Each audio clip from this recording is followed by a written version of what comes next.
am ready! GMA Weather, serbisyong totoo ng GMA News. Good morning, Matani. At good morning po mga kapuso.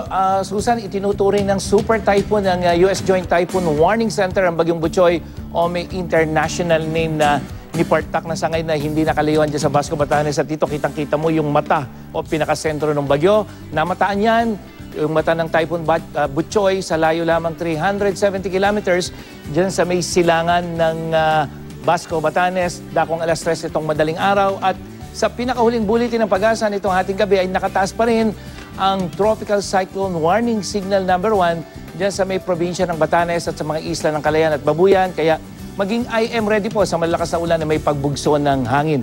Tutukan ang ilalabas sa bagong abiso ng Pag-asa maya-maya lamang. Sa forecast track ng Metro Weather, makikitang tuloy-tuloy nakikilos itong bagyo. Hindi tatama po sa alinmang bahagi ng ating bansa.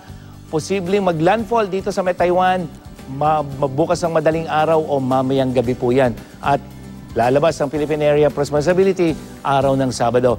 Pero mga kapuso, patuloy na lumalakas ang hanging habagat. Sa wind forecast map ng Metro Weather, makikita natin yung kulay violet at kulay pula na yan. Yan yung malakas na hanging habagat na hinahatak ng bagyong si Butchoy. At yan ay mararamdaman natin hindi lang ngayong araw nito kundi sa mga susunod na araw, posibleng hanggang weekend. Base naman sa rainfall forecast ngayong araw ng Huwebes, maaliwala sa Northern Luzon sa umaga, pero sa Central Luzon, umaga pa lamang meron ng tsansa ng ulan. Pagdating ng hapon, may pagulan na dyan sa Cordillera at Ilocos Region.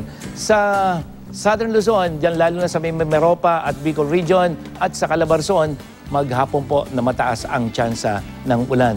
Sa Visayas, sa Western Section, makararanas ng ulan, umaga pa lamang yan. Pagdating ng hapon, ilang bahagi ng Eastern at Central Section may posibilidad na ng pagulan dulot ng hanging habagat. At sa Mindanao, mas maaliwalas, hindi sila apektado ng hanging habagat, maging yung bagyo. So may mahihinang pagulan ka pagdating lamang ng hapon dyan sa may Zamboanga Peninsula, sa may Sulu Archipelago at ilang bahagi ng Eastern Mindanao.